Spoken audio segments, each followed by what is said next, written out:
आऊज़ु बिल्लाहि मिनश शैतानिर रजीम बिस्मिल्लाहिर रहमानिर रहीम रब्बि इश्रह ली सदरी व यस्सिर ली अमरी वहलुल उक़दतम मिन लिसानी यफ़क़हू क़ौली। अस्सलामु अलैकुम व रहमतुल्लाह। Welcome to NS talks. वालेकुम सलाम। नूरे हुदा हियर। आज हमारे साथ जो शख्सियत मौजूद हैं वो अपनी ज़ात में इसलिए इंफरादियत रखते हैं क्योंकि वो पाकिस्तान से बाहर रहते हुए भी पाकिस्तान के लिए आवाज़ उठाते रहते हैं। आज हमारे साथ मौजूद हैं the chairperson of Pakistan Awami Party PAP and the great motivational speaker Sir Daniel Jahangir Awan. अस्सलाम वालेकुम सर। वालेकुम सलाम। सर बहुत शुक्रिया, जज़ाकल्लाह खैर कि आज आपने हमें टाइम दिया है। और चूंकि सर आपके जो पार्टी का फ्लैग है उसके ऊपर एक जुमला लिखा हुआ है जो कि आपके मोटोस को वाज़िया करता है, तो आज का प्रोग्राम जो है हम उसी से स्टार्ट करते हैं। आपने लिखवाया हुआ है सर, और जो आपका मकसद है हमारी पाकिस्तान के लिए या यूथ के लिए, कि मैं गरीब को तकलीफ में नहीं सहूलत में देखना चाहता हूँ। सर जो गरीब है पाकिस्तान का, उसके बारे में हमारे जो लीडर्स हैं या जो इसके बारे में बोलने वाले हैं या फिक्र करने वाले हैं, वो सिर्फ मखसूस टाइम पे इस पे बात करते हैं और उसके बाद जो है वो उसको फरामोश कर दिया जाता है। सर मेरा आपसे ये सवाल है कि आप दही ज़िंदगी की मुश्किलात के बारे में क्या सोचते हैं और उसके वसाइल और मसाइल के बारे में आप क्या कहना चाहते हैं? सबसे पहले थैंक यू सो मच, आज आपने अपना मुझे टाइम दिया और मेरी राय लेने के लिए अपने एनएस टॉक्स के अंदर मुझे आज बुलाया। मैं सबसे पहले तो आपका शुक्रगुजार हूँ जो आपने मुझे इज़्ज़त बख्शी। बड़ा प्यारा सवाल है, आपके सवाल में बिल्कुल सच्चाई है। दही इलाकों की ज़िंदगी में का वैसे हम तसव्वुर नहीं कर सकते जैसे लोग ज़िंदगी गुजारते हैं। इन इलाकों में साहिब इक़्तिदार लोग सिर्फ चंद घंटों में तब गुजारते हैं जब उन्होंने वोट लेने हो, जब वादे करते हैं आवाम से, तब वो आपको उन जगहों पे नज़र आते हैं। स्पेशली जो गांव के लोग हमेशा से इन वादों के पीछे अपना वोट देते हैं। वहाँ ही चंद वोट हैं जो स्पेशली शऊर की बेस पर भी शायद कॉस्ट होते हो, लेकिन मैं बेसिकली समझता हूँ कि जो गांव के लोगों के और देहात के लोगों के वसाइल हैं, आबाओ अजदाद के मसले हैं ज़्यादातर, और उसी पे ही वोट का जो है सिस्टम चलता है सारा। देखें, हज़ारों की तादाद में हर गांव में लोग आबाद हैं। हुकूमत की जिम्मेदारी है कि इनके लिए तालीम, सेहत, बुनियादी ज़रूरों को पूरा करे, जिसका रुझान वहाँ पर अभी तक नहीं पाया गया, चाहे जो भी गवर्नमेंट आई हो। क्योंकि हमारे जो दही इलाके जो गांव के इलाके जो बैकवर्ड एरियाज हैं, वहाँ पर लोगों को पे ध्यान ही नहीं है, क्योंकि स्पेशली वहाँ पे तो स्कूल सिस्टम अच्छा नहीं है। वहाँ का लाइफस्टाइल ठीक है, एक आपको वहाँ पर ऑर्गेनिक चीज़ें मिल जाती हैं, एक उसमें कोई मिलावट से निकली हुई चीज़ें आप खा सकते हैं, पी सकते हैं, दूध, दही जिस तरह वगैरह, या तो मक्खन जैसे हमारे पाकिस्तान में बहुत यूज़ होता है, जो देसी चीज़ें हैं वो आपको वहाँ पर मिल सकती हैं, वो आप खा सकते हैं। हम यहाँ से पहले सेहत की बात करते हैं, आप गाँव जाएँ, आपको स्पेशली मैंने कहा जैसे खाना पीना और सारी चीज़ें मिलावट से निकली हुई, लोग क्या करते हैं, वो कीमत को वैल्यू देते हुए वो ऐसी चीज़ ले लेंगे जिसमें सेहत नहीं है, लेकिन आप उस चीज़ को प्रेफर नहीं करेंगे कि जिससे आने वाले वक्त में उनके बच्चों का ज़हन और उनकी अपनी जिस्मानी सेहत में उनको ज़्यादा उसमें पावर मिल सके। वो उस चीज़ से शहर के लोग से जो इस चीज़ से दूर रहते हैं। और गांव के लोगों को अगर आप देखा जाए तो पर्सनली आप उनको देखें तो वो बड़े फिट रहते हैं।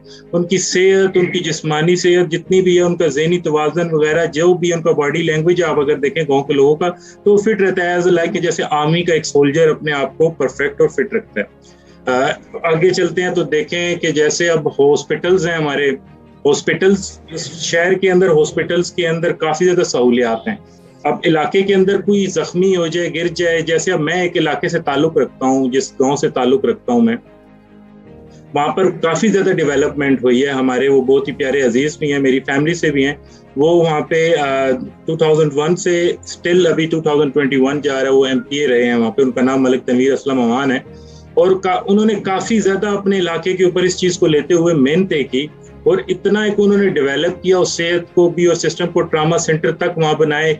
उन्होंने बच्चों के स्कूल्स को हाई ग्रेड किया, मतलब कि अपग्रेड किया। बच्चियों का एक बड़ा कॉलेज बनवाया, उन्होंने स्कूल बनवाए, काफ़ी चीज़ें उन्होंने की, काफ़ी चीज़ें उन्होंने डेवलप की। रोड के प्रोजेक्ट थे, क्योंकि हमारे जो लोग होते हैं उनके पास माल मवेशी बहुत ज़्यादा होता है, जिनकी वजह से इशू होते हैं। क्योंकि पहाड़ी इलाकों में चले जाएँ तो वहाँ पे जानवर वगैरह जो उनके होते हैं कहीं उनके नुकसान हो जाते हैं। तो ऐसे मैं अपने गाँव की मिसाल देख रहा हूँ। इन्हीं चीज़ों को और इन्हीं प्रोजेक्ट प्रोजेक्ट्स को मद्देनजर रखते हुए उन्होंने छोटे प्रोजेक्ट से बड़े हर प्रोजेक्ट करके जिला चकवाल का से मेरा ताल्लुक, और छोटा सा गांव है वसनाल सेठी गांव कट्ठे साथ लगते हैं और मुनारा नाम है उन जगहों का, और इन जगहों को उन्होंने बहुत ज्यादा सहूलियात दिया। कहीं पहले ऐसा होता था कि गांव में अगर कोई बच्चा या बच्ची बीमार हो जाए, जख्मी हो जाए, तो उसको वहां से निकलते हुए शहर जाना पड़ता था, और शहर जो जिला चकवाल है, और वहां से उन्हें फिर इस्लामाबाद, लाहौर या वहां ट्रांसफर कर दिया जाता था।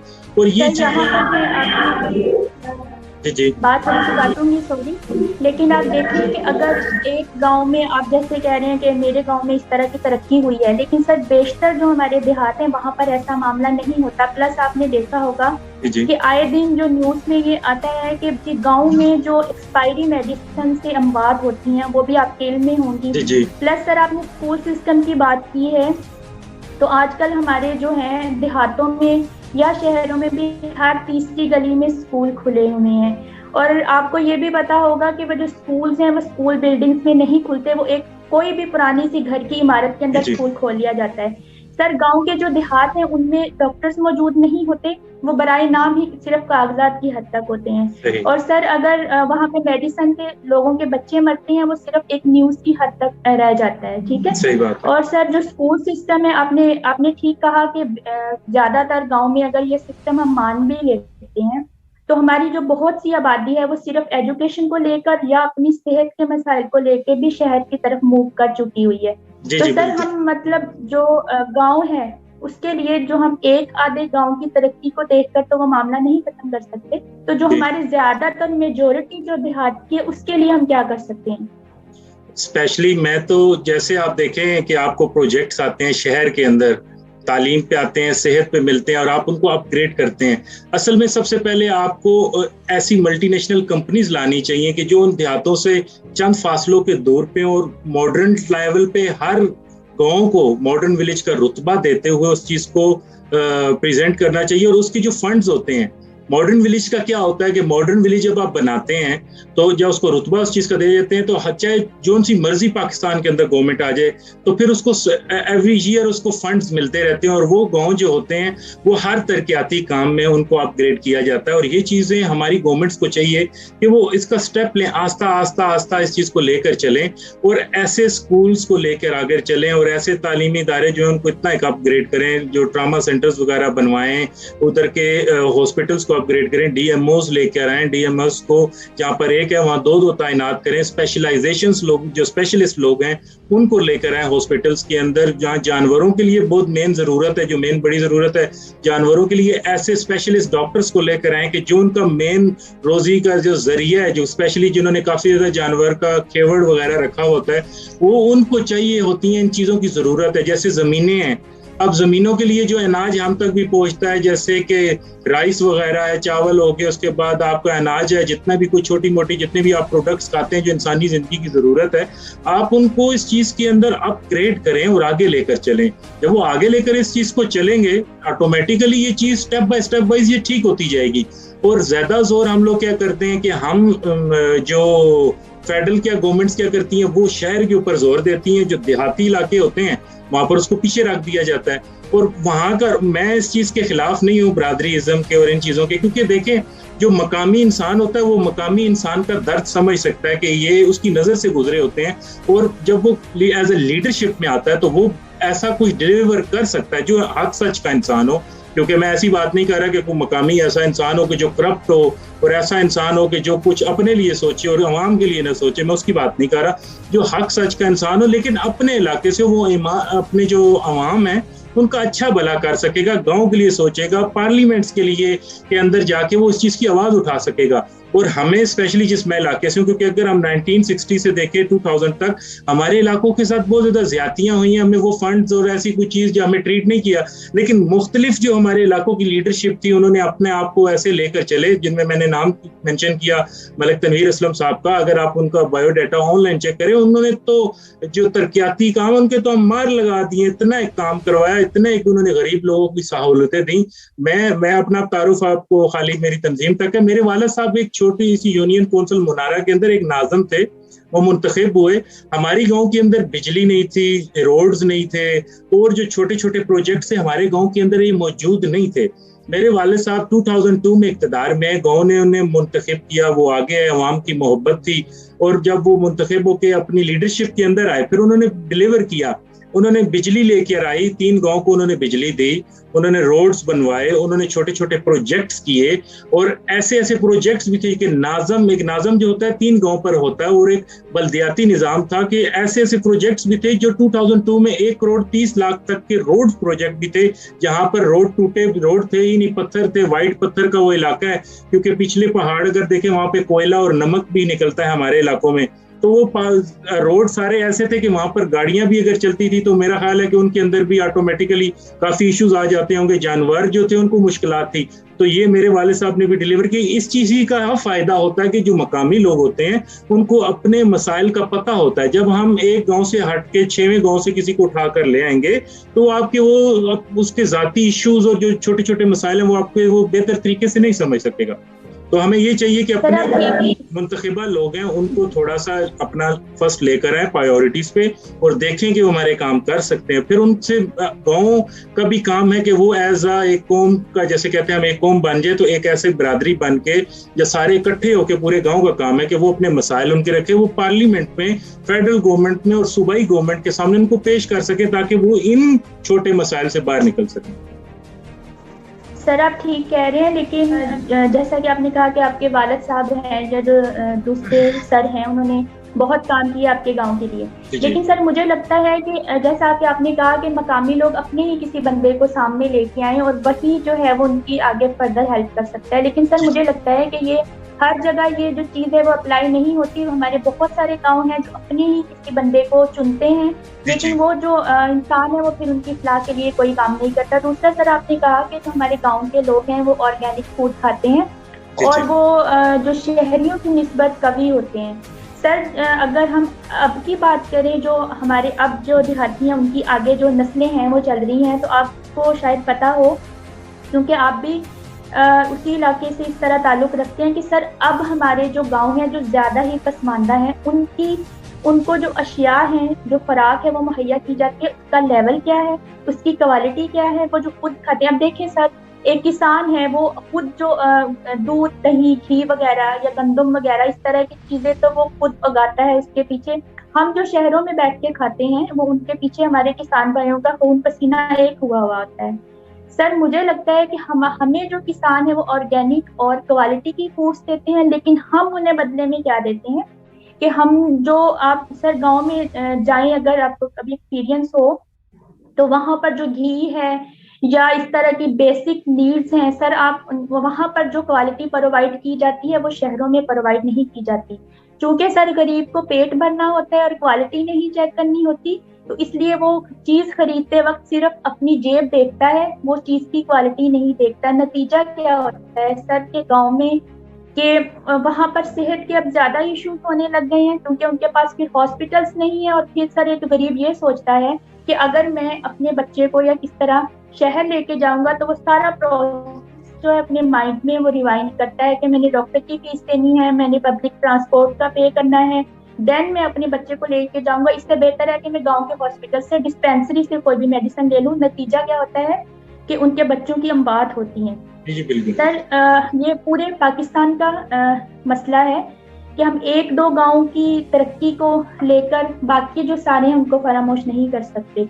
सर यहाँ पर जब गरीब की बच्चों की सेहत जो है वो मुतासिर होती है और उनके बच्चों की जो अमवात होती है और बड़ों की भी होती है, इसके लिए सर अगर हम हॉस्पिटल्स पे फोकस करें या उनकी ग़िज़ाई ज़रूरियात पे फोकस करें तो इसके लिए जो क्वालिटी कंट्रोल जो है हमारे फूड अथॉरिटीज़ हैं सर, उसके लिए ऐसा क्या किया जा सकता है कि गरीब की कम से कम ये बेसिक नीड्स जो हैं उन पे जो है हम नज़र रख सकें या उनके लिए कुछ बेहतरी कर सकें।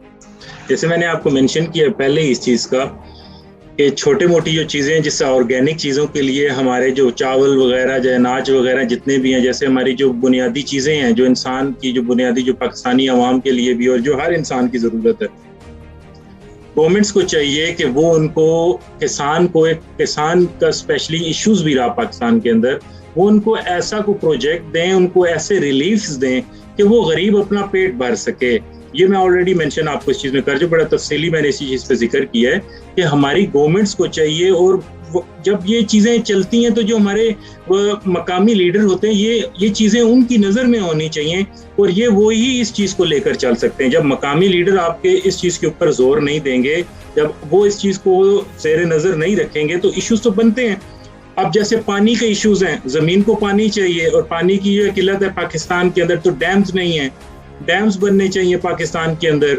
उसके बाद हर जहाँ तक ज़मीन हमारी ग्रीनरी है, जहाँ पर हमारी ये जितनी भी काश्तकारी के लिए जगह है, यहाँ पर वाटर सप्लाईज दी जाएं, उनके लिए ऐसे ऐसे छोटे मोटे ट्यूबवेल्स लगाए जाएं, ताकि इस चीज़ को डेवलप करते हुए इंसान अपना जो किसान है वो अपना पेट भी भर सके और उससे कुछ अच्छा कमा भी सके।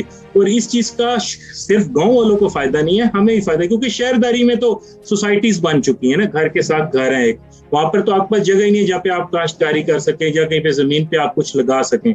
ये कुछ हमारे जो डीप पंजाब में चले जाएं, जो कुछ देहाती इलाकों में चले जाएं, जहाँ पे हमें ज़मीन और जहाँ से हमें सब कुछ ये चीज़ें आ रही हैं, पंजाब के अंदर चले जाएं तो वहाँ पर भी ये चीज़ें, तो ये गवर्नमेंट्स का काम है, फेडरल गवर्नमेंट का भी और सूबाई गवर्नमेंट का भी, कि वो इस चीज़ को नज़र में रखें।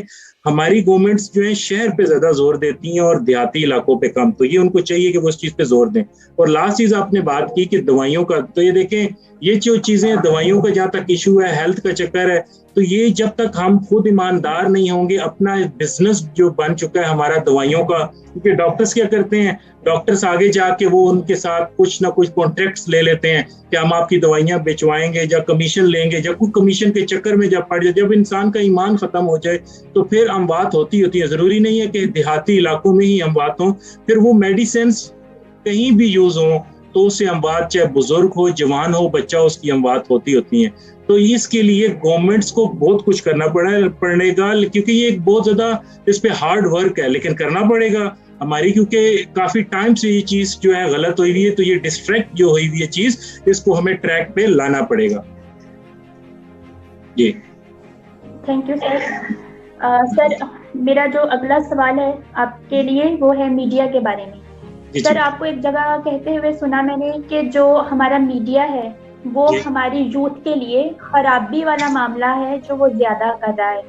तो सर, मेरा ये सवाल है आपसे कि हमारे मीडिया का हमारे यूथ की किरदार साजी में कितना किरदार है, पॉजिटिव और एंड नेगेटिव। सर, इन दोनों को आप एक्सप्लेन कर दें। देखें, इंसानी इनफरादी जो तौर पर और इज्तिमाई तौर पर अपनी जो तारीख से सीखता है तो अपने मकासद तय करता है। हम मौजूदा दौर की बात कर लेते हैं। हमारे मुल्क में जो स्पेशली आजकल एक सीरीज चल रही है, कुर्लुस उस्मान और इर्तुगल गाजी, हालांकि ये मुसलमान की एक हिस्ट्री है, तो ये पाकिस्तान के अंदर लाई गई, दिखाया गया। एर्दोगान जो लीडर हैं तुर्की के, उनकी ख्वाहिश पे हमारी कंट्री में भी आई, ये हिस्ट्री लेके चले। तो ये हमारे जो मीडिया रोल के अंदर जस्ट एक न्यूज़ एंकर्स नहीं आते, जैसे आज आप माशाल्लाह एक आप प्रोग्राम कर रही हैं, आप एक NH टॉक्स को जो है प्रमोट कर रही हैं, तो ये आपका भी काम बनता है, और बकाया जो इस चीज़ के साथ जो कनेक्टेड हमारा मीडिया है उसका काम बनता है कि हमारी नस्लों को ऐसी चीज़ें दिखाई जाएं जिसकी वजह से उन्हें पता चल सके कि हम मुसलमान हैं और मुसलमानों के असल फ़राइज़ क्या हैं। अगर सवाल ये है कि हम दूसरे मुल्कों से इंस्पायर हो के अपने मुल्क में ही ड्रामे चलाते हैं, तो हमारी अपनी प्रोडक्शन हाउस का काम कोई नहीं करती, मतलब कि वो कुछ भी नहीं करते। वो क्या करते हैं, हम अपनी यूथ को क्या दे रहे हैं? मेरे हिसाब से तो हम अपनी यूथ को जस्ट एक बिगाड़ रहे हैं। किस चीज़ में? कि प्यार, मोहब्बत और इश्क में। और ये ड्रामों की वजह से इश्यूज है, स्पेशली जो आजकल शेर बन जाते हैं। हमारे जो जवान थे पहले, वो जीनत हुआ करते थे मैदानों की, जवान मर्द और घोड़ा मैदानों की जीनत हुआ करते थे। आजकल दोनों ही शादी ब्याहों और महफिलों में नाचते नजर आते हैं। ये हालात पैदा हो चुके हैं पाकिस्तान में। और जो मर्द थे और जो यूथ थी हमारी, जो लड़के थे जो इश्क में पागल हो गए, वो तावीज़ बनाकर मैं पहन के देखूं तुझे, वो जो ड्रामों में गाने चल पड़े, ये घर है खुदा का ना निकल इससे, और पता नहीं क्या क्या अजीब बकवासियात शुरू होगी, और मोहब्बत में चलते हुए कि तू इश्क है, मैं तेरे बिना जी नहीं सकता। तो ये लानतें हमारी मुल्क में बन चुकी हैं। और ये क्या है? ये मगरिब का सारा कल्चर हमारे अंदर आ चुका है, और इसी चीज़ पे हम खुश हो चुके हैं। क्या खुश हो चुके हैं? कि बस हमें बस जो मिल रहा है बस वो ठीक है।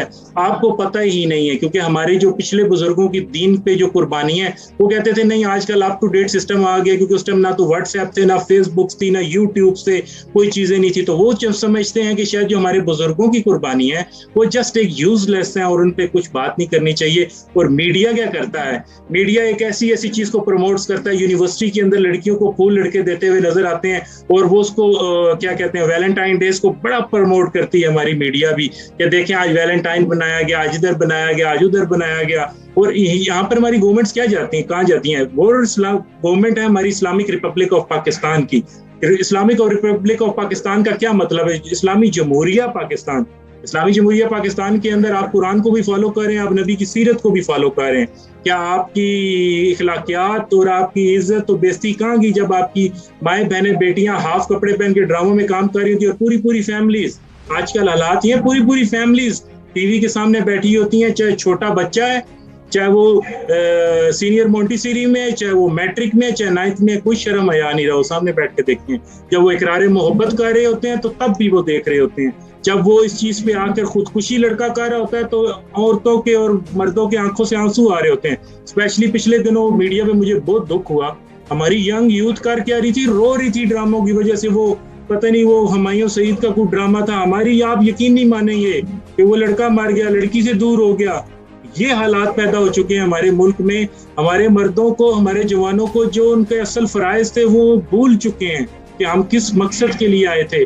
और यही चीज अगर आप चल देखते हैं, हमारी को आधी कौम कुछ पबजी में पागल हुई फिरती है, कुछ फ्रस्ट्रेट हुई फिरती है कि वो फ्रस्ट्रेट है कि कहीं पे उनकी गर्लफ्रेंड नहीं है, कहीं पे उनकी कोई चीज नहीं है, और ऊपर से वाहियात चीजें शुरू होगी मेरा जिस्म मेरी मर्जी के ऊपर।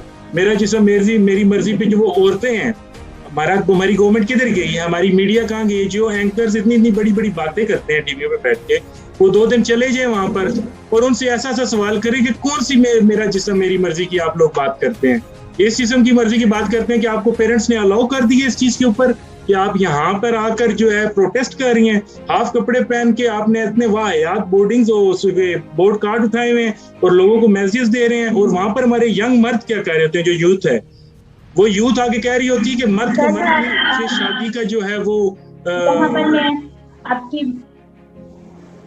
जी सर, यहाँ पर मैं आपकी बात में ये जरूर ऐड करूंगी कि आप बिल्कुल ठीक कह रहे हैं कि हमारा मीडिया है सर, जो फीमेल तबका है उसको डिवाइड कर दिया उन्होंने सास, बहू और नंद के मजालिम में। वो उसको, जो फीमेल्स हैं वो उस फ्रेम में खुद को देखकर वो एंजॉय कर रही होती हैं। और जो सर हमारे यूथ है उनको आपने बिल्कुल ठीक है, यही सिखाया जा रहा है कि भाई इश्क की तरफ जाएं, अगर वो नहीं कामयाब हुआ तो फिर आप दरवेश बन जाएं और दरबारों पे और मज़ारों पे जाकर जो है वो बैठ जाएं। तो सर वो जो हमारा यूथ है वो खुद को उस फ्रेम में देख रहा होता है। और रहे सर हमारे बच्चे, और आपका ये जो तजदिया ये बिल्कुल ठीक है। जो गेम है पबजी, और जिन घरों में ये खेली जाती है, जिनके बच्चे ये खेलते हैं, वो अच्छी तरह वाकिफ होंगे कि इसकी वजह से बच्चों की ज़हनी और जिस्मानी सेहत पर कितना फर्क पड़ा है। सर वो हर मतलब एक मखलूक बॉडी की तरह, जो अल्लाह ताला को कभी मोमिन पसंद है ना, जो हमारी नस्ल है वो बस सारा दिन लेट के बैठ के वो उस चीज को खेल रही होती है। उनके जो जिस्म है वो जो है वो मखलूक हो रहे हैं, वो कभी नहीं हो रहे, वो सुस्त हो रहे हैं, ठीक है। और जो उनके जहन है वो फ्रस्ट्रेटेड होते हैं कि अगर आप ऐसे बच्चे को जो वो गेम खेल रहे हैं पबजी, उसको बुलाते हैं, उसको लिटरली बहुत गुस्सा चढ़ता है और वो उस चीज को पसंद नहीं करता कि उस दौरान उसको कहा जाए। सर बात ये है कि पिछले दिनों ये हमने सुना कि ये जी बैन हो गई है, लेकिन एक तो उस पे हमारी जो है वो हमारे मुल्क में सर मसला ये है कि जो भी कोई अच्छी चीज है उसको उसके बारे में कोई इक़दाम किया जाता है तो बोलने वाले भी हम होते हैं। जैसे पबजी पे हमने बहुत शोर किया। दूसरा सर आपने कहा कि यूनिवर्सिटीज में ये वैलेंटाइन डे या दूसरी जो है, बल्कि अभी पिछले दिनों हमारी यूनिवर्सिटी में बहुत जो इशू था वो सामने आया कि वहाँ पर जो बच्चे बच्चियां हैं वो एक दूसरे को प्रपोज कर रहे हैं और उसको हाईलाइट किया गया है। अब कुछ लोग थे सर जो इसके अगेंस्ट थे, जो आप कह सकते हैं कि हमारे जैसे जो मौलवी हजरात हैं वो कह रहे थे कि ये फहाशी है। अगर आप आज इस चीज़ को ठीक कह रहे हैं कि वहाँ पर आप जो यूनिवर्सिटी फेलोज हैं प्रपोजल कर रहे हैं और हक भी कर रहे हैं, ये ठीक है, तो कल को फिर इससे ज्यादा मामला बढ़ेगा तो आप फिर भी कहेंगे कि ये भी ठीक है। और दूसरा सर, मैं आपकी बात में ऐड करूं कि हमारा जिस्म मेरा जिस्म मेरी मर्जी वाले नारे वाले जो हमारा तबका है सर, उनको लगता है हर बात पे उनको लगता है कि उनकी जो आज़ादी है वो सल्ब कर ली गई है। अगर उन्हें आप कोई भी ऐसी बात बताते हैं तो फौरन से आपको क्रिटिसाइज करना शुरू कर दिया जाता है और वो इस बात पे हो जाते हैं कि भाई हमारा जिसमें हमारी मर्जी है और हमारी जो आज़ादी है वो आप सल्व कर रहे हैं। सर, आपको पता चला होगा पिछले दिनों ये एयरलाइन में भी कुछ ऐसा इशू हुआ जिसके लिए हमारे ही मीडिया पर बैठे हुए हमारे मुस्लिम्स ने बैठ के उसको डिफेंड किया कि वो जो हुआ वो ठीक हुआ। हम ऐसी कौम बन गए हैं सर कि जब हम में से कोई अच्छी बात करता है, आप करते हैं, मैं करती हूँ, उसको सियाको सबाब के बगैर उतना सा क्लिप काट के हम मीडिया पे लगा देते हैं और हमारी जो अवाम है उसके फिर चढ़ दौड़ती है कि इस बंदे ने ये बात क्या कही। सर, हम अपनी उल्मा का मजाक बनाया हुआ है, हमने अपने एक्टर्स का बनाया हुआ है, लीडर्स का बनाया हुआ है। हम में से जो भी कोई अच्छी बात करता है वो एक हीरो नहीं विलन बन जाता है पाकिस्तान में। ये जो है सर कि हमारा जो मीडिया है अगर किसी को हीरो बनाता है तो वो कोई भी, जैसा कि आपने कहा कि कोई लतीफा किसी ने कह दिया है, कोई ऊटपटांग हरकत कर दी है तो वो हमारे हीरोज बन जाते हैं, हम उसको बहुत हाईलाइट करते हैं और बहुत फिर वो वायरल होती है चीज। सर, मीडिया का नेगेटिव कितना रोल है ये आप बयान कर चुके हैं, तो सर आपके ख्याल में कुछ इसका पॉजिटिव पहलू भी है मीडिया का? मीडिया का बिल्कुल पॉजिटिव जो पहलू है वो इस तरीके से है कि फॉर एग्जांपल आपके जो जितनी हिस्ट्रीज हैं, मैं आपको पहले बता चुका हूँ। अब मैं जर्मनी के, मैं थोड़ा सा तारुफ करवा दूं कि मैं जर्मनी के अंदर आश पजीर हूँ। यहाँ पर जर्मन्स क्या करते हैं, वो अपने छोटे छोटे बच्चों को हिस्ट्री दिखाते हैं टीवी के ऊपर, अपनी जो उनकी हिस्ट्री है कि कहाँ से क्या सिस्टम हुआ, कहाँ से क्या चला, ताकि वो जब किसी जगह पर बैठे तो वो डिबेट कर सके। आप हमारे किसी बच्चे को उठाकर ले आए, मैं आपसे चैलेंज ऑनलाइन करता हूँ, मैं पाकिस्तान की जितनी 22 करोड़ अवाम है मैं चैलेंज करता हूँ, आप एक बच्चा अपना उठा लें और यहाँ से एक हम यहूदियों का बच्चा ले लेते हैं, उन्हें कहें आप अपना इस्लाम प्रेजेंट करें, वो आपको ऐसी ऐसी बात करेगा कि आप सच्चा दीन, जो हमारा सच्चा दीन है, जो हमारा ईमान है, वो उसको झूठा करवा के घर आ जाएगा। इसका नुकसान किसको जाता है? हमारी मीडिया को जाता है, हमारी फैमिलीज को जाता है, हमारे बरादरीज़म में जो काफी हमारी फैमिलीज हैं जो इस चीज पे ध्यान नहीं देती उन पे जाता है। तिनका तिनका करके पूरी कौम पाकिस्तान इसमें कसूरवार है। होना क्या चाहिए, हमारे जो मीडियाज हैं उसके ऊपर प्रोग्राम्स होने चाहिए। जिस तरह माए बच्चों को लेके बैठती हैं ना कि मेरे पास तुम हो जो खुदा है, मोहब्बत वाले ड्रामों में शौक लेती हैं, तो बच्चों को बिठा के दिखाएं कि हिस्ट्री इस्लाम की क्या है, मेरे नबी की जो तफसीर है वो क्या है और उन्होंने कैसे इस्लाम को मुकम्मल किया और क्या क्या कुर्बानियां दी। इमाम हसन हुसैन मासूम थे और उन्होंने उस वक्त से कुर्बानियां देते देते करबला के अंदर गए और इमाम अली अस्कर जैसे छोटे से 6 माह के बच्चे को घोड़े का तीर लगा गर्दन में, तो वो क्यों लगा, उसके पीछे मसला क्या था? वो इस दीन के लिए था कि मेरे पीछे मेरे खुदा और मेरे मोहब्बत जैसे नाफजूल ड्रामों के लिए, आपके लिए उन्होंने कुर्बानियां दी थी। सुल्तान सलाउद्दीन अयूबी ने कहा था 10 सदियों पहले कि मुझे मुसलमानों से डर लगता है, खौफ आता है अब, क्योंकि अगर ये जिंदा रहे तो ये सलीबियंस के अंडर हो जाएंगे और उन्हीं की चीजों पे खुश हो जाएंगे और ये उसी पे खुश होते हुए ही कहेंगे कि हम अपने आप को इन्हीं में डाल लें और वो बोलना बंद कर देंगे, उन्हें परवाह खत्म हो जाएगी इस चीज पे और वो एक कौम कभी नहीं बन पाएंगे। और वही काम चीज आप देख लें हमारे पाकिस्तान में भी मीडिया रोल में ने क्या किया, बलोचियों को प्रेजेंट किया तो साथ पंजाबियों को डाउन कर दिया। जहां पंजाबियों को उन्होंने डाउन किया वहीं पे उन्होंने पठानों को अप कर दिया। जहां उन्होंने पठानों के साथ ज्यादती की वहां पर उन्होंने दूसरी कौमों के साथ ज्यादती कर दी, हमारी कौम तोड़ दी। यहाँ पर बड़े बड़े हादसे हो जाते हैं, लेकिन क्या उसकी एक न्यूज छापी जाती है, कभी उसकी पिक्चराइज करके आपको वो नहीं दिखाया करते।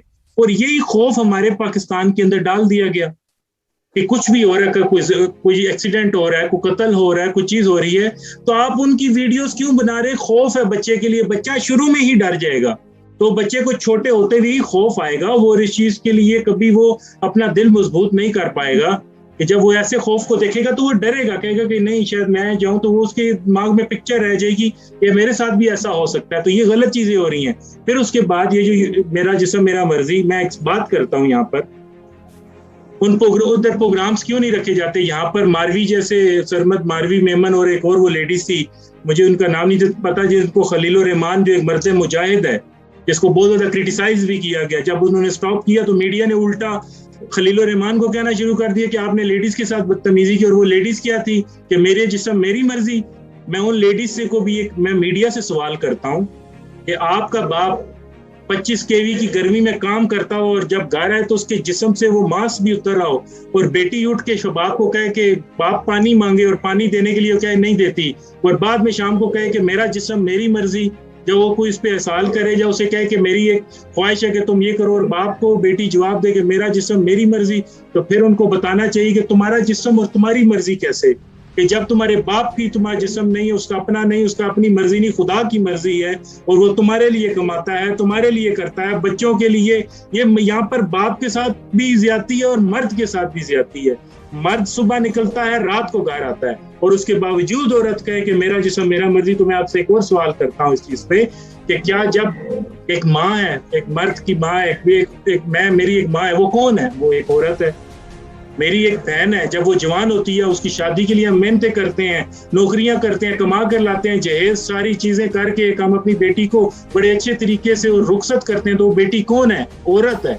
जब आपकी बेटी, अपनी जाती बेटी पैदा होती है, जब वो पैदा होती है तो हम उसी चीज की टेंशन में आ जाते हैं कि इसका नसीब क्या, हम लोगों ने इसके लिए करना क्या है। वो जब वो जवान होती है तो हम लोगों ने उसको जब घर बसाने के लिए सोचते हैं तो बाप के दिमाग में 900 सवाल होते हैं, यहाँ परेशानी होती है, यहाँ पे उसका दिल धड़क रहा होता है, और फिर भी कहे बेटी मेरा जिस्म मेरा मर्जी। तो वो बेटी भी कौन है? वो बेटी भी एक औरत है। ये औरतें जो फाहिशी फैलाती फिर हैं, मीडिया जिनको प्रोटोकॉल देता फिर है, ये औरतें आजाद औरतें हैं।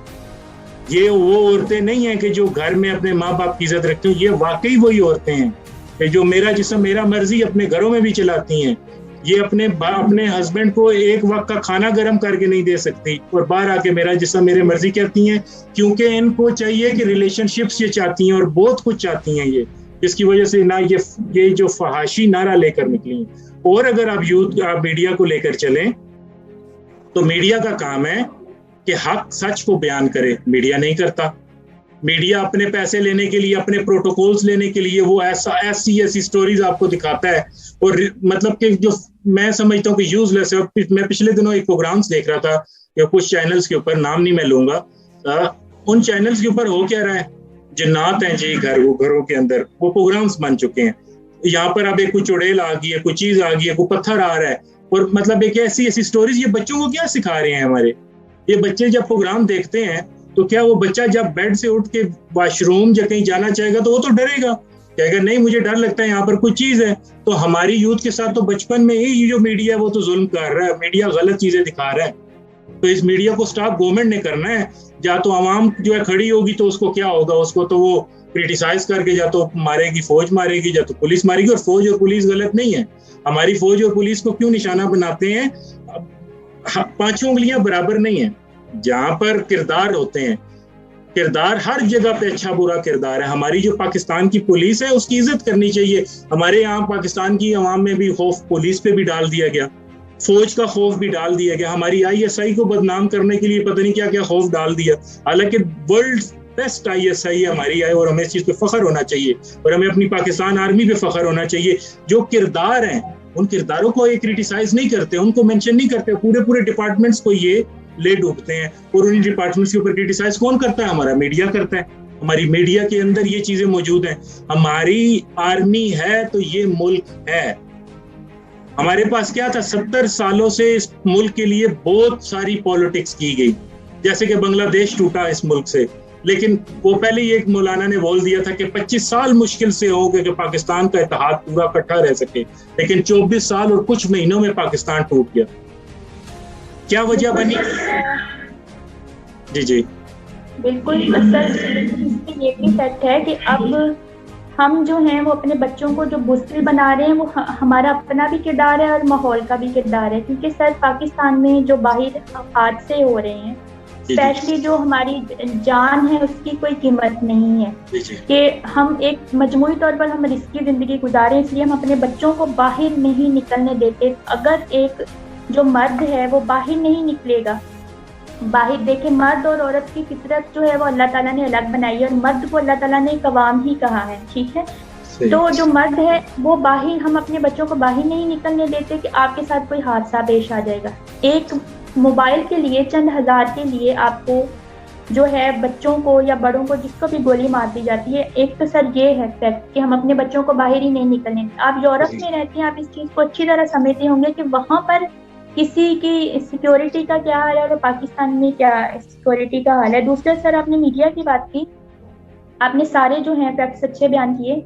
पिछले दिनों हमारा एक अच्छा ड्रामा भी आया था जो अहदे वफा था, या पीछे अल्फा ब्रावो चार्ली है, जो आर्मी पे बने थे, उनकी अच्छी फीडबैक गई है और अच्छा असर रहा है। और बाकी सर, जो वाकई ही हमारे जो बच्चे हैं अगर ऐसा टीवी देखेंगे, और आपने देखा होगा कि सर जो हिंदू हैं उनके जो कार्टून्स हैं या उनकी गेम्स हैं, सर वो अपने कार्टून्स में ही अपने बच्चों को उस लेवल से वो अपने बच्चों को ट्रीट करना शुरू कर देते हैं। अब आप देखें कि वही कार्टून्स जो है वो पाकिस्तान में देखे जाते हैं।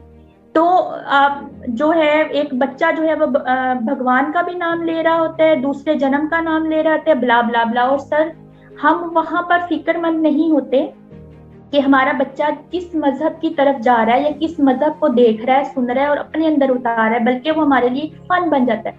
पेरेंट्स, मैंने खुद देखा है सर कि वो हंस के बयान करती हैं कि मेरे बच्चे ने आज इस तरह भगवान का नाम लिया और इस तरह लिया। वहां पर हमारे लिए बहुत शिद्दत से उस चीज को महसूस करने की और फिक्र करने की जरूरत होती है कि हमारा बच्चा जो है वो, सर देखें, वो मीडिया अपने कार्टून्स के जरिए आपको कर रहा है, और हमारे जो मीडिया है वो बच्चों को छोड़े एडल्ट्स को भी जो है वो कुछ नहीं कर रहा। गेम्स जो है उनके अंदर यही सारा कुछ है। सर हम अगले सवाल की तरफ चलते हैं कि आप सबसे ज्यादा जो मैंने आपको बात करते सुना और जो इनफरादियत है आप में, कि आप नजरिया पाकिस्तान के बारे में बात करते हैं, क्योंकि बहुत कम लोग हैं जो नजरिया पाकिस्तान को लेके चलते हैं और अपनी इस हिस्ट्री की फिक्र करते हैं, अपने इस चीज की फिक्र करते हैं कि हमारी यूथ को हमारे पाकिस्तान की पहचान होनी चाहिए, क्योंकि वो तारीख से सीखेंगे तो ही अपने मुल्क के लिए कुछ कर सकेंगे। सही। तो सर आपका मौक़िफ़ है कि हमारे एजुकेशन जो है या हमारे तालीमी इदारों में तारीख पढ़ाई जानी चाहिए, और वो सिर्फ सिलेबस से थ्रू आउट होके पेपर्स अटेम्प्ट करने की हद तक ना हो, बल्कि वो बच्चों को अच्छी तरह से उनके अंदर डाली जाए ताकि उनको पहचान हो कि हमने ये मुल्क कैसे लिया था और हमें इसके लिए क्या करना है। सर एजुकेशन के बारे में, जो हमारा एजुकेशन सिस्टम है, आप उसको कैसे एक्सप्लेन करेंगे? सबसे पहले तो मेरी आपसे एक हम्बल रिक्वेस्ट है कि मैं, ये बड़ा अच्छा सवाल कर लिया आपने मेरे से, मैं इसके ऊपर बहुत डीपली जाना चाहूँगा। अगर मुझे आप मौका दें तो मैं अपने ख्यालात के जो इस पे आज़ार हैं वो मैं करूँ ताकि आवाम के सामने भी रख सकूँ, उसको सुन सकें। तो मैं आपसे रिक्वेस्ट करूँगा अगर आपके पास टाइम है तो क्या मैं इसको लंबा डिटेल में बता सकता हूँ? जी सर, क्योंकि यहाँ पर महज हम मुख्तार के गाजी बनना हमारा मकसद नहीं है। हम जो हैं वो इस गुफ्तगू को इसलिए लेके बैठे हैं कि हम प्रैक्टिकली जो है वो अपनी यूथ को कोई मैसेज दे सकें। तो बिल्कुल सर, आप इस पे बात करिए। सबसे पहले तो सबसे बड़ी ज़ात मेरे रब की है, हम उसके बंदे हैं, और मुझे डर सिर्फ अल्लाह और आले बैत के अलावा किसी का डर नहीं है कि मैं हक सच पे बात करता हूँ। और हमेशा डरता वो इंसान है जो अंदर से काला हो और झूठा हो। मैंने, आपने नजरिया पाकिस्तान की बात की, मैं हक सच बयान करूंगा और मैं शायद कोई तल्ख हकीकत भी बयान करूंगा बीच में। सबसे पहले तो बात यह कि आपने मेरा पता नहीं प्रोग्राम देखा हो शायद, कि मैं यूट्यूब के ऊपर भी है, क्योंकि हमारा एक तंजीम का पेज बना हुआ है, उसके ऊपर भी वो वीडियो लगाएगी। मैंने नजरिया पाकिस्तान का जो था, उसका एम्प्टी ड्रोन स्टूडियो था कोई, तो मैंने उसके अंदर नजरिया पाकिस्तान के ऊपर 45 मिनट्स की स्पीच दी। हमारे बच्चों को तो नजरिया पाकिस्तान ही नहीं पता। करारदाते पाकिस्तान का जब रेजोल्यूशन डे ऑफ पाकिस्तान बनाया जाता है तो यकीन माने, मैंने खुद कहीं यंग लोगों से पूछा और कुछ उन बूढ़ों से पूछा जिनकी एज 60 साल है और उन्हें पता ही नहीं है कि करारदाते लाहौर असल में जो रेजोल्यूशन डे ऑफ पाकिस्तान है वो था क्या। और इसी तरह नजरियाती पाकिस्तान पे चले जाएं या और जो पाकिस्तान के मकासद अगर आप पूछ लें तो नहीं पता कि क्या है, सिर्फ उन्हें पता है कायदे आजम है। मास कायदे आजम नजरिया पाकिस्तान है। उन्होंने जो कायदे आजम मोहम्मद अली जिन्ना ने पाकिस्तान इसलिए नहीं बनाया था कि जैसे मीडिया पे हमारी बात हुई, फहाशियों तक चली गई, और करते करते हम आज कहाँ चले गए, हमारा पाकिस्तान टूट गया। नजरिया पाकिस्तान, कायदे आजम जो दो नजरियों पे पाकिस्तान बना, एक हिंदू मुस्लिम पे, मुसलमानों की ख्वाहिश पे बना कि हमारी एक अलग रियासत हो, और ये एक अल्लाह ताला का ऐसा मोइज़ा है कि वहाँ खिलाफत उस्मानिया टूटती है तो वहाँ पर एक नई रियासत नमूदार होती है जिसको तुर्की कहते हैं, और यहाँ पर पाकिस्तान बनता है, और ये आता है ऐसे मंजर के ऊपर ये दो सितारे बन के सामने आते हैं। और इस पाकिस्तान, ये जो पाकिस्तान है, हमारे बच्चों को सिखाना चाहिए इसका असल मकसद क्या है। दीन इस्लाम ही दरअसल पाकिस्तान का मकासद है। और जब कायद आज़म मोहम्मद अली जिन्ना से पूछा गया कि आपके कानून क्या है, इसके कानून आप क्या रखेंगे, उन्होंने कहा वही कानून है जो मेरे मोहम्मद प्यारे नबी सल्लल्लाहु अलैहि वसल्लम के कानून थे, उसी कानून पे पाकिस्तान बनेगा, और वही कानून है जो बन चुका है ऑलरेडी 1400 साल से। और मेरे नबी पाक को ठंडी हवाएं आती थी। नबी पाक ने कहा कि मैं अरब हूं लेकिन मेरे अंदर अरब नहीं, मैं हिंद नहीं लेकिन मुझ में हिंद है। और हिंद वाली साइड से नबी पाक को बहुत ठंडी हवाएं आती थी। और हदीस मौजूद हैं जो हमारे बच्चों को पढ़ानी चाहिए कि गज़वा हिंद क्या है। हमारी जो तंजीम है, मैं उसको भी बताता चलूं, हमारा मोटो जो था तंजीम का, आले बैत जो नबी की आल है उसकी नाम पर रखा गया, और गज़वा हिंद के नाम पर रखा गया कि पाकिस्तान अवामी पार्टी जो उसका फ्लैग बना। और सबसे पहले मैंने इसका हक सादात को दिया कि आप इस चीज के लिए दुआ करें, कि हमारे हक में दुआ करें कि अल्लाह पाक कामयाबी दे। और अगर मैं इसमें फर्दर आपको चलता हूँ, इसको डिटेल्स में बताऊं, तो हमारे पाकिस्तान में हुआ क्या, जो हिंद के अंदर क्या हुआ, तालीम पे चलते हैं क्योंकि इसकी बेस पे जाना चाहिए। जब किसी घर की बेस खराब हो तो तीसरी मंजिल को आप ऊपर से नहीं कह सकते कि वो खराब है, नीचे जो उसकी बुनियाद है टोटल वो खराब है। जब नीचे से बुनियाद खराब होगी तो ऑटोमेटिकली तीसरी मंजिल खराब होगी। गज़वा जो हिंद था, हिंद के अंदर क्या हुआ, हमारे जो महाराजाएं, जितने बड़े बड़े बादशाह है, उन्होंने क्या किया, अपनी मशूकों के लिए ताजमहल बनवाए। और दूसरी साइड पे मगरिब में बच्चों के लिए यूनिवर्सिटीज के अंदर बनाई गई, लाइब्रेरीज बनाई गई, उन्हें तालीम दी गई। और हमें तालीम नहीं दी गई। हमें क्या किया गया, फिरका वारियत में डाल दिया गया। मुसलमान को कैसे बुरा कहना है वो बताया गया, अपनों पे ही अटैक कैसे करना है वो बताया गया। और वो जब आज़ाद मुल्क बना, कायद आज़म मोहम्मद अली जिन्ना ने इस चीज़ को देखा और चलते हुए काफ़ी मंजर को इसको लेकर चले, और उन्होंने तालीम को तो उन्होंने बहुत ज़्यादा इस पे फोकियत दी, इल्म पे फोकियत दी। और अल्लामा इकबाल जैसे इसमें जो शायर और ऐसे जो मर्द कलंदर जो हैं वो हमारे मुल्क में पाए गए। और ऐसे अल्लामा इकबाल जैसे लोग कौमों को बहुत कम नसीब होती है, और खुश नसीब होती हैं वो कौमें जिनको अल्लामा इकबाल जैसे लोग मिलते हैं। होता क्या है, इस्लाम की हिस्ट्री पढ़ ले, इस्लाम की हिस्ट्री नहीं है हमारे पास। हमारे स्कूलों में क्या करना चाहिए, ये जो जितना प्राइवेट माफिया है ना हमारे स्कूल्स के अंदर, गवर्नमेंट को चाहिए इनको ऐसा कंट्रोल करे कि जो हमारी गवर्नमेंट्स की तालीम है उस पर जो है असर ना पड़े। अब एक मैं फिर अपने गांव पे आऊंगा, क्योंकि मैं आपने आज पूरा टॉपिक एक ऐसा रखा जिसपे एक है, मेरे गांव के जो मेन स्कूल है उसमें 160 बच्चे पढ़ते हैं। जिस रावलपिंडी में जहाँ पे मैं रहता हूँ वहां पर स्कूल, मेरे घर के साथ स्कूल है, वहां पे 500 बच्चा पढ़ता है, प्राइवेट स्कूल है। आखिर वजह क्या है कि गवर्नमेंट स्कूल जहाँ पे फीस भी कम है, मेरे ख्याल है गालिबन 25 या 30 रुपए फीस होगी गवर्नमेंट की तरफ, वहां पे 160 बच्चे क्यों? प्राइवेट जहाँ पे हजारों में फीसें वहां ज्यादा क्यों? क्योंकि तालीम का मेयार खराब कर दिया गया। ये पॉलिटिक्स ले आए गए हैं हमारे मुल्क के अंदर।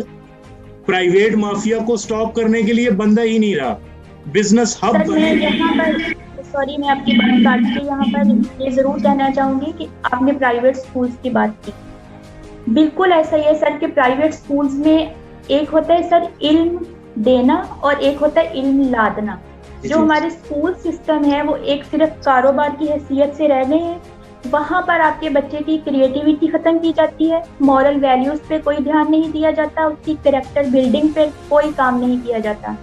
आप उनको घर से सिर्फ कि आप उनकी फीस जो है वो टाइम पर पे कर दें, और वो सर आपको बच्चे को आउट ऑफ द बॉक्स जाने की परमिशन नहीं है। उन्होंने लकीर का फकीर बनाया हुआ है बच्चों के। यहाँ पर आप इसकी सादा सी मिसाल दूंगी कि सर जब बच्चे को वर्ड्स मीनिंग्स दिए जाते हैं, जहाँ पर जो भी मेरे आवाज़ को सुन रहे हैं पेरेंट्स हैं, टीचर्स हैं, कि सर बच्चे को जो वर्ड्स मीनिंग दिए जाते हैं, बिल्कुल छोटे बच्चे से हम बात करें, कोई 1, 2, 3 के बच्चे से, सर अगर बच्चे ने उस वर्ड का मीनिंग उसके अल्टरनेट कोई लिख दिया है या सिमिलर लिख दिया है, तो टीचर उसको एक्सेप्ट नहीं करती कि वही लिखे जो मैंने मतलब लिखा है। यहाँ पर एक तो ये बात है सर। दूसरा आप देखें कि प्राइवेट स्कूल्स में एक तो जैसे मैंने पहले बात की कि हमारी जो गवर्नमेंट है, चाहे वो गुज़श्ता है चाहे वो मौजूदा है, इस चीज पे काम नहीं करती कि हमारे जो है हर तीसरी गली में स्कूल है और वो बिल्डिंग्स जो है नकारा है, वहां पर भी परमिशन नहीं दी जाती कि आप प्राइवेट स्कूल खोलते हैं तो उस बिल्डिंग को चेक करके पास करें। आए दिन हमें खबरें मिलती हैं कि स्कूल बिल्डिंग्स गिरी है, दीवारें गिरी और इतने बच्चे के नीचे आके दब के मर गए। सबसे पहले तो ये चीज है। दूसरा सर, जो हमारे सारे प्राइवेट स्कूल हैं, अगर उनमें से कोई भी हमें सुन रहा है तो आप देखें कि वहां पर आप फीस जो है वो हजारों में ले रहे हैं मंथली, लेकिन वहां पर आप एक पानी तक की जो सहूलत है वो बच्चे को नहीं दे रहे। बच्चे क्या है सर, इतना उनका भारी, किलों के हिसाब से उनका जो है भारी बैग होगा, प्लस वो अपने वाटर बोतल्स घर से लेके जाते हैं, प्लस वो अपने टिफिन लेके जाते हैं, क्योंकि वहां पर जो कैंटीन पे बच्चों को खिलाया जाता है वो सभी वाकिफ हैं। और सर वहां पर जो है, आपने कहा कि हमारे एजुकेशन सिस्टम में जो बाहर आपने बात की कि जर्मनी है या जितने भी हैं सर, इसके बारे में मैंने भी सर्च किया है। आप देखें, एक तो जो बाहर बच्चे हैं उनके ऊपर जो वो प्रेशर नहीं होता कि बच्चा, देखें सर, पहले वो स्कूल जाते इतने घंटे वो स्कूल लगाता है, जो स्कूल में असातिज़ा हैं वो वहां पर उसको कुछ क्लियर नहीं कर पाते, वही असातिज़ा बच्चे को कहते हैं कि अब आप कोचिंग लें, ट्यूशन लाएं। बच्चे स्कूल से घर नहीं आते, बच्चे स्कूल से सीधा ट्यूशन सेंटर जाते हैं, वहां से वो शाम के 5-6 बजे घर आते वो फिर कारी साहब से कुरान पढ़ते हैं। बच्चे के लिए अपना मी टाइम क्या है, हमारा कल्चर जो है, जो एजुकेशन का आपने कहा सिस्टम बन चुका है, वो बच्चे को अपनी पर्सनैलिटी डेवलप करने ही नहीं देता। आपने सही कहा कि बच्चों को हमारा दीन के तौर पर हमारे स्कूल्स क्या सिखा रहे हैं सर, वो सिर्फ एक बात सिखा रहे हैं, हाउ टू मेक मनी। वो रोबोट क्रिएट कर रहे हैं, वो सिर्फ एक ऐसे इंसान पैदा कर रहे हैं जो इस अपनी जो इनफरादी जिंदगी पे तवज्जो कर रहे हैं कि हमने पैसा कैसे कमाना है, हमने ग्रेड्स कैसे लेने हैं। हमारे जो असातिज़ा हैं उनका एक ही फोकस है, बच्चे के ग्रेड्स आ जाएं और हम बैनर्स लगा दें कि हमारे स्कूल के बच्चे ने ये जो है वो टॉप किया। सर हमारे तालीमी इदारों को कैसे अपने जो सिलेबस हैं वो डिज़ाइन करने चाहिए कि एक बच्चे की जो है वो किरदार साजी भी हो सके। देखिए, मैं असल में जो मैं बात बयान करना चाहता हूँ, आपने फिर मुझे उसमें स्टॉप किया, क्योंकि मेरा ये सारा मौक़िफ़ था कि मैं इसमें बयान करूँ आगे जाके सारी चीज़ को। चलें, आपने भी अच्छा किया, मेरे थोड़े से इल्म में और इजाफा कर दिया। मेरे पॉइंट्स हैं जिसमें मैं और बात कर लूँगा। बात इस तरह की है कि वही बात में आने लगा था कि स्कूल के अंदर हमारे कुछ स्कॉलर्स, इस्लामिक स्कॉलर टीचर्स भी होने चाहिए, चाहे गवर्नमेंट हो चाहे प्राइवेट हो। हमारी किताबों के अंदर बस एक टॉपिक नहीं होना चाहिए, माज एक इस्लामियात की किताब नहीं होनी चाहिए। आप बच्चों से को बताएं कि हमारी इस्लामी ज़िंदगी क्या है। मैं कहता हूं कि जो हमारे रोशन सितारे हैं, जिनके जो जहां से इस्लाम जिंदा होता है, मेरे नबी पाक के खानदान के आप नाम पूछ लें, नहीं पता होंगे। आप उनसे ये पूछ लें कि आले बैत कौन थे, और आले बैत के और नबी पाक के जो सहाबा थे वो कौन थे, नाम नहीं पता होंगे। क्या इसका नुकसान क्या है? हमारी इस्लामिक हिस्ट्री नहीं है हमारे पास, बच्चों को पता नहीं है। यहाँ पर क्रिश्चियंस हैं, चाहे जो भी हैं, ऑर्थोडॉक्स हैं, चाहे वो कैथोलिक्स हैं, कोई भी क्रिश्चियंस हैं, वो अपने बच्चों को हिस्ट्रियां दे रहे हैं। हत्ता के बात ये है कि हमें हिस्ट्री होनी चाहिए हमारे पास। मेरे घर में एक लेडीज आई, उन्होंने दरवाजे को नॉक किया, तो मैं नीचे गया उनके पास, तो उन्होंने मेरे से पूछा, सवाल किया कि हम क्रिश्चियंस हैं, हम पता नहीं, उन्होंने एक नाम लिया कि हम इस इदारे से हैं, तो काइंडली हम आपको इनवाइट करते हैं, आप आए, हमारे जो है इस चीज़ पे सेमिनार है क्रिश्चियंस का, इस्लामिक, हम आपको इनवाइट करते हैं, आप वो एक्सेप्ट करें। तो मैंने कहा कि आपके हाथ में क्या? उन्होंने कहा मेरे हाथ में बाइबल है। मैं कहा एक मिनट यहीं पे रुकें, मैं अपना कुरान लेकर, क्योंकि मैं 3rd फ्लोर पे रहता हूँ, मेरा जो अपार्टमेंट है, तो मैं 3rd फ्लोर पर गया, मैं अपना कुरान मजीद उठा के लाया जो हमारी हक सच की किताब है। तो मैंने उस लेडी को कहा कि काइंडली, इंग्लिश में हमारी बात हुई, मैंने उसे कहा कि काइंडली आप बताएं कि आपके ऑथर कौन है, आपके बुक के ऑथर, मतलब ये किताब किसने लिखी है। तो उन्होंने खोल के बताया, ये फ्लॉ पॉप है, ये फ्लॉ पॉप्स मीन के जो इनके बड़े होते हैं, ये उसने किताब लिखी है। मैंने कहा आपने नाम गिनवाए हैं। मैंने कुरान खोला, मैंने कहा जस्ट ये मेरे पास मकतबे लाहौर से कुरान छपा हुआ है, यहाँ से प्रिंट हुआ है, इसका राइटर कहाँ है? मेरे पास राइटर सिर्फ एक ही है जो खुदा है। तो लेडी स्टॉप हो गई, वो चुप हो गई, उनके पास जवाब नहीं है, लाजवाब हो गई। तो शायद अगर हमारा कोई ऐसा बच्चा जिस पर दीन की तालीम नहीं है वो आता तो उसको जवाब लाजवाब हो जाता, वो जाए शायद दांत निकालना शुरू कर देता। और मैंने ऐसे देखे हैं अपने पाकिस्तानी कहीं पे कि कहीं पे जो यहूदी जब कोई ऐसी बात आते हैं जो नॉन मुस्लिम हैं, जो डिक्लेयर्ड नॉन मुस्लिम है पाकिस्तान से, पाकिस्तान के कॉन्स्टिट्यूशन से, उनके सामने जब कोई डिबेट है तो वो चुप हो जाते हैं, वो उनको जवाब ही नहीं दे सकते होते। इसका नुकसान है बहुत बड़ा आने वाली नस्लों पे। हम लोगों पे नबी पाक ने जो हदीस रखी गई है ग़ज़वा हिंद की, उसके लिए तैयारी के लिए माँ बाप को चाहिए कि बच्चों को अपना दीन की तालीम दें। हमारे घरों में दीन की तालीम नहीं देते, फाशी ड्रामे दिखाए जाते हैं।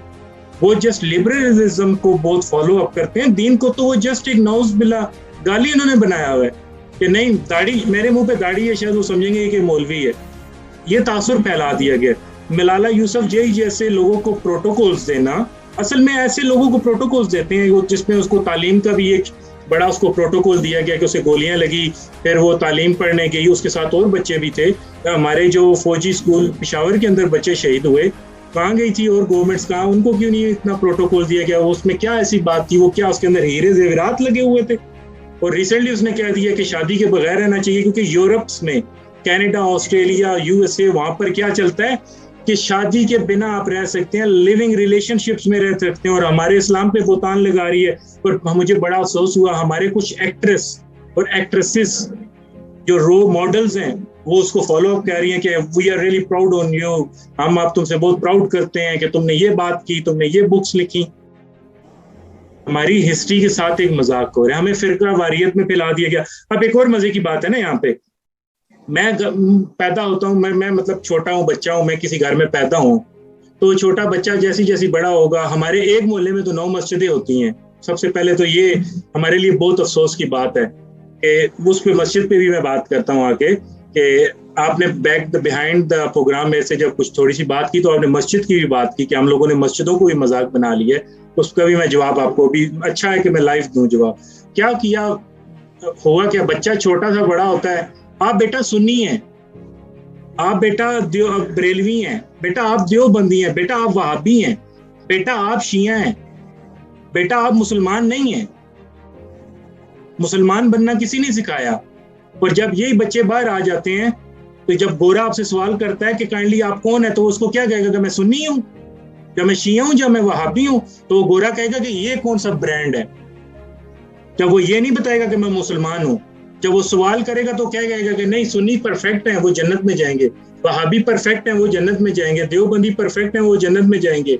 हर बंदा परफेक्ट है, जन्नत में कौन जाएगा? वो मौलाना तारिक जमील ने भी कहा ना कि शिया सुन्नी को कहता है, और क्या कहता है, काफिर है, और वहाबी जो है बरेलवियों को और देवबंदी जो है आपस में एक दूसरे को काफिर, मुसलमान काफिर कहते रहते हैं। तो जन्नत में कौन जाएगा? हम तो ये उन लोगों को मौका देते हैं जो नॉन मुस्लिम्स हैं, और वो फिर हंसते हैं हम पर, कहते हैं देखा है हम लोग सच्चे हैं, ये झूठे हैं, ये आपस में ही इत्तेफाक नहीं करते। और फिर तालीमात हमारे मुल्क में ऐसी हैं कि जो कौमियत है, कौमियत के ऊपर हमारी मोटिवेशनल स्पीचेस ही नहीं है। यहाँ पर क्या होता है कि एक मौलवियों के नाम पे तमाशा हो जाता है। वो एक रिसेंटली एक भाई हैं, उनकी और जितने भी जोश खिताबत हैं वो बहुत अच्छे हैं, मैं उनको एक्सेप्ट करता हूँ, कोई शहीर से आलवी नाम के हैं। वो एक प्रोग्राम में करे, मुझे बड़ा दुख हुआ उनकी बात से। वो कहते हैं कि पाकिस्तान का जितना पैकर था, जितना भी इसके ऊपर जो लोगों का नजर थी मुसलमान कंट्रीज की, वो अब तुर्की की तरफ जा रही है। तुर्की हमारा मुसलमान ममालिक है, हमारा भाई ममालिक है, हम कदर करते हैं, लेकिन पाकिस्तान का जो टैग है वो किसी को ना दें। आप तुर्की, वो मेरा ख्याल है भाई मेरे पाकिस्तान से कभी बाहर नहीं गए, वो ना वो तुर्की उन्होंने कभी विजिट किया, जहाँ जिस कंट्री के अंदर मर्द की शादी को एक्सेप्ट कर लिया गया और हर मस्जिद के साथ एक पब बना हुआ हो, शराब खाना बना हो, एक डिस्को डांस बना हो, आप उस कंट्री को कह रहे हैं कि वो मुसलमानों के लिए खड़े होंगे जहाँ पे इसराइल की एम्बेसियां भी हैं। और उस मर्द मुजाहिद को रोकने के लिए, इस चीज पे स्टॉप करने के लिए बंदा नहीं, क्योंकि हमारे मुंह में जुबानें नहीं रही। वो यहाँ पर एक शेर है ना कि उन भाई का नाम मुझे नहीं पता, कि एक सवाल है मेरे जहन में कि जुबान मिली तो कटी हुई, कलम मिली तो बिकी हुई। तो ये हिसाब बन चुका है पाकिस्तान के अंदर कि जुबानें बिकी हुई हैं, कलमें बिकी हुई हैं, ना ज़हन में सवाल है, ना मैं कह सका, ना मैं बोल सका। मतलब कि मैं ना कह सकता हूँ, ना मैं बोल सकता हूँ। क्यों? क्योंकि हर इंसान वो जो मोहब्बत रखता है पाकिस्तान के साथ, जो इस्लामिक ममालिक के साथ उनकी जुबानें बंद हो चुकी हैं। वो क्या करते हैं, अपने अंदर ही रख के अगले जहान चले जाते हैं। वो डरते हैं कि मैं अकेला खड़ा हो जाऊंगा तो शायद नेक्स्ट पर्सनैलिटी मेरे साथ पता नहीं क्या करेगी। हमारे अंदर वो जज्बात तोड़ दिए गए। ब्रिटिश ने जब पाकिस्तान अलग किया तो कश्मीर की शक्ल में हमारे अंदर एक फितना रखा, ठीक है, वो उन्होंने अलग नहीं किया। हालांकि कश्मीर को आज़ाद एज पॉसिबल होना चाहिए। हम लोगों ने जो इतनी एटॉमिक पावर है वो हम लोगों ने शबरात पे नहीं चलाने के लिए बनाए। मौलाना खादिम रिजवी की बात ठीक है, मेरे बहुत इख्तलाफात होंगे उनसे, लेकिन उनकी बात ठीक है कि हमने उन माओ बेटियों को कब आज़ाद करवाना है। फलस्तीन के अंदर देखें क्या कुछ नहीं हो गया। मतलब OIC जो बनी हुई है वो हम मुसलमानों का जो इत्तेहाद है, जस्ट बेशर्मों का इत्तेहाद है। मतलब इस्लामी लीडर हमारे मुल्क में नहीं है कोई भी। कि वो जो एक जो फेसबुक और टिकटॉक्स पे चल पड़ता है ना, कि हम क्या करते हैं कि वक्ती एक सिस्टम को लेके चल पड़ते हैं और उसी को फिर हम कहते हैं जमहूरियत इस्लाम का लीडर, मुसलमानों का लीडर, ये लीडर वो लीडर। हमारे नबी पाक पे क्या क्या बकवास करते रहते हैं, नौज़ुबिल्लाह। लोग उनको बंद करने के लिए कोई मुंह नहीं है। इस्लाम हर किसी को जीने का हक देता है, लेकिन मेरे नबी की जो है वो गुस्ताखी करने का हक किसी को नहीं देता और उसको जिंदा रहने का भी हक नहीं देता। लेकिन क्या है, एक लिबरलिज्म चल पड़ा है, एक ऐसा सिस्टम चल पड़ा है कि कोई इसको रोकने के लिए तैयार नहीं है। ये हमारे इस्लामी लीडर हैं, इन्होंने हमें कुछ नहीं देना, हमें खुद करना पड़ना है। हमारी यूथ को चाहिए, हमारे मोटिवेशनल स्पीकर्स को चाहिए, जैसे आप हैं। आप इस्लाम की तालीमात दें, आप माशाल्लाह देती भी हैं, आपने बताया भी। और मस्जिदों की बात जहाँ पर है, मस्जिद एक मोहल्ले में 9 मस्जिदों में चले गए, मुझे बताएं मैं किस मस्जिद में नमाज पढ़ूं, किस में गुनाह होगा और किस में सवाब होगा। क्या वो मेरे रब का घर नहीं है? हमारे रब के एक ही गली में हमारे 9 रब के घर हैं। कि जब एक इंसान को नमाज पढ़ने का जो शर्फ हासिल है, जो हमारे पे पाबंदी आयत की गई है, जो मुसलमानों का काम है, जो अल्लाह ने हम पे फर्ज किया है, हम किस मस्जिद में नमाज जाके पढ़ें और किस मौलाना के पीछे पढ़ें। बस मैं इतना कहना चाहूंगा, हमारी गवर्नमेंट्स को चाहिए, हमारे उलमा इकराम को चाहिए, और पाकिस्तान के अंदर करना क्या चाहिए, एक ऐसा कॉन्स्टिट्यूशन या मतलब ऐसा एक डिपार्टमेंट बना दें। ये जो इनके ब्रांड्स, मैं कहूँगा, मैं मुसलमान हूँ, मैं कलमा पढ़ता हूँ, अशहदु अल्ला इलाहा इल्लल्लाहु वहदहु ला शरीका लहु व अशहदु अन्ना मुहम्मदन अब्दुहु व रसूलुहु। ये मेरा कलमा है, जिसकी बेस पे मैं मुसलमान हुआ। नबी की शान मेरे लिए बहुत आला है और उन पे मेरे माँ बाप कुर्बान है और उनके आले बैत पे।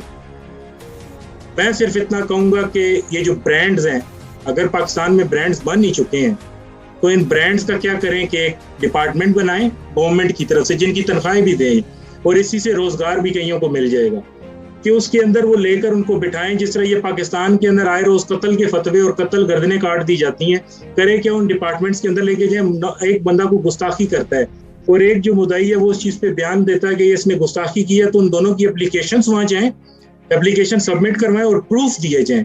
और जब वो प्रूफ दे दें तो उसकी बेस पे जो इस्लामिक शरीयत के तरीके से जो एक सजा बनती है, जिसने गुस्ताखी की, अगर वाया आया हदीस की रोशनी में और कुरान की रोशनी में वो गुस्ताखी बनती है, तो उसको सजा दी जाए। और जब हम खुद ही अदालत बन जाएंगे और खुद ही कानून बन जाएंगे, तो फिर कभी पाकिस्तान का माहौल और इस्लामिक रिपब्लिक ऑफ पाकिस्तान में मुसलमानों की एक कौम नहीं बन सकेगी, हम एक कौम नहीं बन सकेंगे और हम अकलियतों की इज्जत कभी नहीं कर सकेंगे।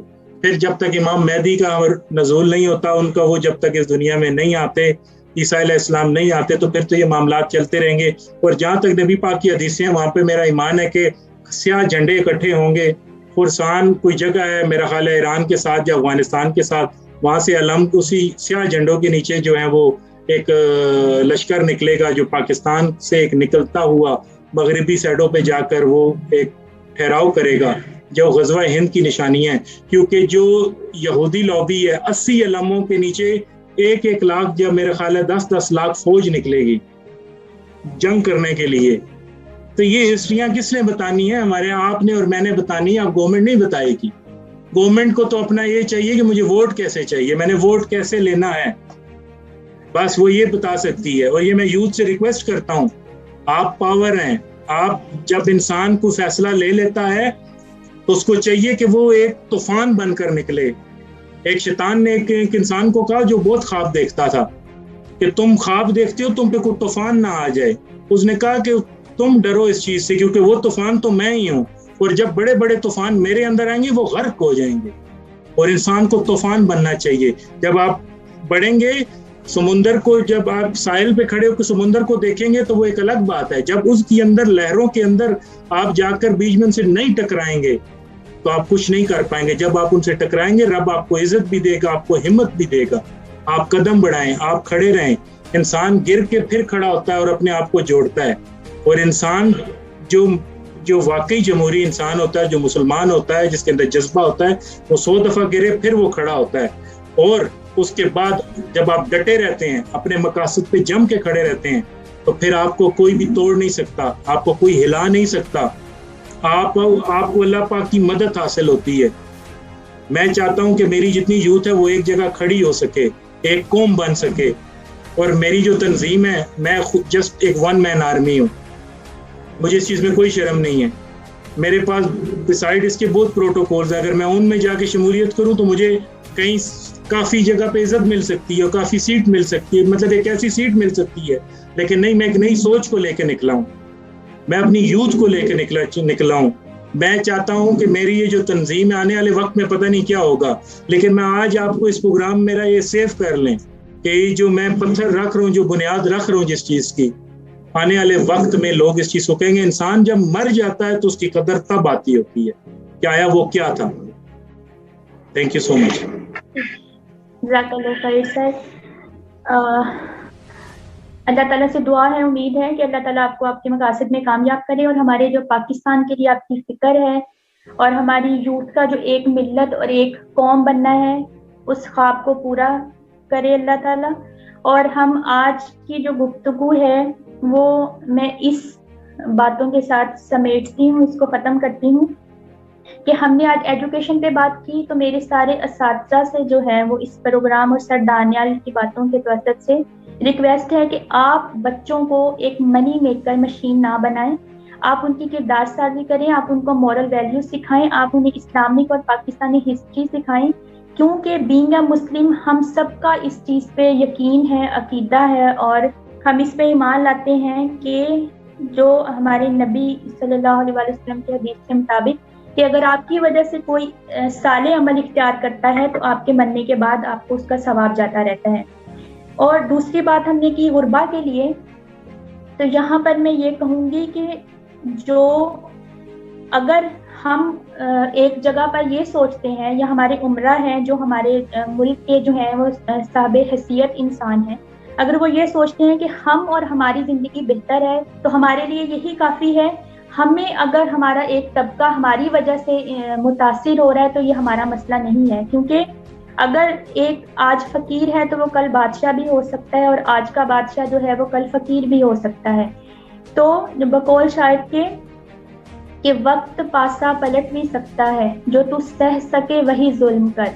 तो इसलिए जो आप आज कर रहे हैं, अगर आज आपको अल्लाह ताला ने अता किया हुआ है तो हो सकता है कि आपकी नस्लों को वो चीज़ भुगतनी पड़े जो आपकी वजह से आज कोई और भुगत रहे हैं।